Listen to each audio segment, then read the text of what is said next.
What is up, guys? Rick Kakas here. Thank you so much for stopping by, and today we've got some brand spankin' new Destiny 2 news, courtesy of the Bungie weekly update that has just gone live, revealing official information. And so, let's get started. But just before we do, if you enjoy this content and want to keep up to date with everything Destiny 2, hit that subscribe button. We are so close to that 1 milli mark, and thank you guys so much for the support so far. Alright, now let's get started here with the news, and first things first, the big thing to happen this week was a brand new exotic quest dropped. Now, if you haven't done that, I've done a complete video on how to get the new Dead Man's Tale exotic scout rifle. This thing packs a punch in PvP. A lot of people are really enjoying it. It's actually the first 120 RPM scout rifle ever within Destiny 2, so that's definitely something that is pretty awesome. And moving on from there, however, the next thing to look forward to is the first Iron Banner of the season. That's going to launch next week on February 23rd. But this time around, there are some fresh additions. So firstly, there are two new weapons in the Iron Banner loot pool. And when I say new, I mean brought forth from year one, when they just had static rolls. So now they're going to have completely updated random rolls.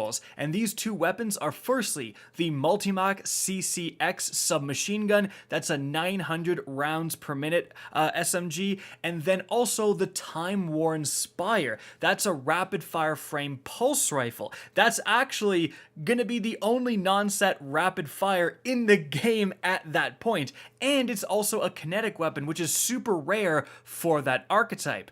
Not only that, but both of these weapons have the chance to get an all-new Iron Banner perk being introduced this season. It's called Iron Reach. Now, what that does is it gives you plus 20 to your range, but minus 40 to your stability. I'm not sure if either of these two weapons are going to be the best for that. Like, you want stability generally for your SMGs and your especially rapid fire pulses, but if you are someone who can control that recoil, you can apparently be mapping people with these guns. Also, it opens some exciting possibilities for future Iron Banner weapons. If there's ever an Iron Banner shotgun, Iron Reach is going to be cracked out of its mind. Not only that, but remember the Iron Banner armor that drops usually with high stat rolls is also going to be able to accept the new Elemental Well mods just introduced this season. And if that all wasn't enough to make you want to play Iron Banner, there's actually one more important thing. Iron Banner is going to launch alongside Bonus Valor, and that's actually quite important, especially because there's some new Crucible weapons that were added to that loot pool, and so getting Bonus Valor, ranking up more often, going to shacks and clicking on those rewards, you have a much better chance to get, for example, the Frozen Orbit Sniper Rifle that has some very, very juicy rolls. And that's actually it for the main points of information within this weekly update. However, there was actually a separate announcement that came earlier today that Bungie is going to be undergoing some absolutely massive changes. So let's talk about that now. So Bungie had a press release that says Bungie prepares for future growth in 2021 with studio expansion, key talent investments, and new board members. So let's break each of those points down. Firstly, the HQ expansion.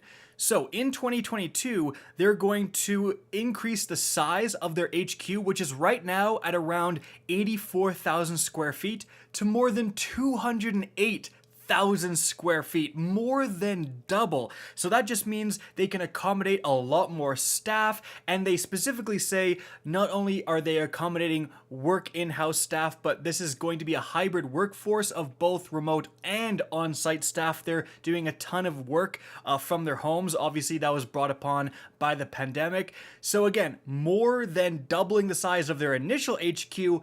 But also, in 2022, they're going to open their first international office in Amsterdam. And they say this office space represents Bungie's developing global business and will be home to the company's growing publishing and marketing divisions, ensuring Bungie's ongoing commitment to unify and expand their passionate player community all over the world. So with a new HQ and the increase in size, Bungie is essentially tripling in size. That's absolutely insane, but that's not all. So firstly, they're adding some key personnel to the board of directors, and it says specifically that, quote, to expand the Destiny IP and bring new stories and experiences to their highly engaged community, Bungie appointed Mark Noseworthy, who's the Vice President, Destiny Universe, and Luke Smith, Executive Creative Director, Destiny Universe, to oversee and prepare for the expansion of the Destiny Universe into additional media.